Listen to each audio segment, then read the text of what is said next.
Hello అండి, welcome to సిరింటి tips. ముందుగా అందరికీ వైకుంఠ ఏకాదశి శుభాకాంక్షలు అండి. వైకుంఠ ఏకాదశి రోజు మార్నింగే లేచామండి. నేను మా హబ్బీ తెల్లవారుజామున 4 o'clock అయితే లేచాము. లేచి ఇంట్లో అయితే క్లీనింగ్ అంతా చేసేసుకొని ఫాస్ట్గా ఇంట్లో పూజ అంతా చేసేసుకున్నాము. పూజ దగ్గర నేను అన్నీ క్లీన్ చేసి పెట్టేసరికి మా సార్ వచ్చి పూజ అయితే కంప్లీట్ చేసేసారు.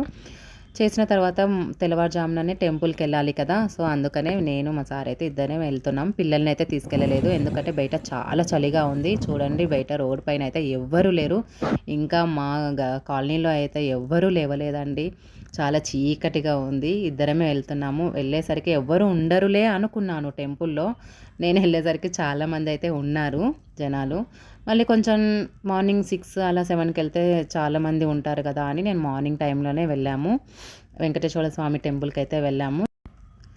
ఇక్కడ టెంపుల్ అయితే చాలా బాగుంటుంది అండి. మొత్తం ఓవరాల్‌గా టెంపుల్ వీడియో తీద్దామని అనుకున్నాను. కానీ జనాలైతే ఉన్నారు. వీడియో తీస్తుంటే అందరూ నన్నే చూస్తున్నారు. సో, టెంపుల్‌కొచ్చి కూడా వీడియో తీయడం కూడా పద్ధతి కాదు అని నేను అక్కడక్కడ కొంచెం లైట్‌గా అయితే తీశాను. మొత్తం అయితే టెంపుల్ అయితే చూయించలేను.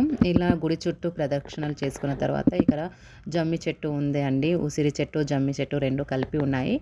ఇక్కడ దర్శనం చేసుకున్నాం మేము. టెంపుల్‌కి అయితే లోపలికి మొబైల్స్ కూడా అలో చేస్తున్నారు లోపల. ఎందుకంటే లోపల టెంపుల్ చాలా డెకరేషన్ చాలా అలంకరణ చాలా బాగుంది. చూడండి, వెంకటేశ్వర స్వామి, పద్మావతి దేవి ఎంత బాగున్నారో. నాకైతే భలే నచ్చేసింది. టెంపుల్‌కి ఖచ్చితంగా వెళ్ళాలి. అందరూ టైం చూసుకొని అయితే ఖచ్చితంగా వెళ్ళండి. ఎందుకంటే ధనుర్మాసంలో వచ్చేది ఈ మాసంలో వచ్చే ఏకాదశి, అదే ముక్కోటి ఏకాదశి లేదా వైకుంఠ ఏకాదశి అంటారు. ఈ మాసంలో వచ్చేస్తుంది అంటే చాలు అందరికీ గుర్తొచ్చేది ఉత్తర ద్వార దర్శనం కదా! ఆ దర్శనం చేసుకుంటే మనకి చాలా మోక్షం కలుగుతుంది. వైకుంఠ ఏకాదశి రోజు ఉత్తర ద్వార దర్శనం స్వామివారిని దర్శించుకుంటే మనకి చాలా మంచిది అని అంటారు. ఉత్తర ద్వార దర్శనం స్వామివారిని దర్శించుకుంటే చాలా మోక్షం కలుగుతుందని మనకు పెద్దలైతే చెప్తుంటారు. అది భక్తుల నమ్మకం. అందుకే ముక్కోటి ఏకాదశి రోజున తెల్లవారుజామున నుంచే ఉత్తర ద్వార దర్శనం కోసం చాలా భక్తులైతే ఎదురు చూస్తుంటారు.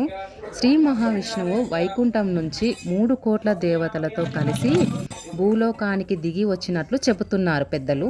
కాబట్టి ఈ ఏకాదశి 3 కోట్ల ఏకాదశులతో సమానంగా చెబుతున్నారు. అందుకే తప్పకుండా అందరూ టెంపుల్కి అయితే దర్శించుకోండి. మేము ఎంచక్క దర్శనం అయితే అయిపోయింది. ప్రసాదం తీసేసుకున్నాము. జమ్మి చెట్టు కింద కూర్చున్నాము. ఇంకా బయటికి వచ్చేసాము మేము. అప్పటికే 5:30, 5:45 అయితే అవుతుంది.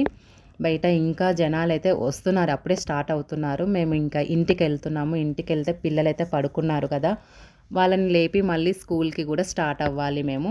ఇంకా ఇంటికైతే వచ్చేసాము. అప్పటి వరకు కూడా మా కాలనీలో ఎవ్వరూ లేవలేదు. నేనైతే ఫస్ట్గా ఇంట్లో తులసమ్మకి ఇంకా ఈ కడప ముగ్గులు అన్నీ వేసేసి క్లీన్ అయితే చేసేసుకొని వెళ్ళాము. వెళ్ళేసి వచ్చినాక చాలా హ్యాపీగా అనిపించింది. చాలా ప్రశాంతంగా కూడా అనిపించిందండి. అక్కడ కూర్చొని కాసేపు దర్శించుకుందామంటే కూడా కూర్చోవడానికి ప్లేస్ లేదు. అందుకే తొందరగా ఇంటికైతే వచ్చేసాము. మీకు ఈ వీడియో నచ్చిందని అనుకుంటున్నాను. నచ్చినట్లయితే లైక్ చేయండి, షేర్ చేయండి, సబ్స్క్రైబ్ చేయండి. బాయ్.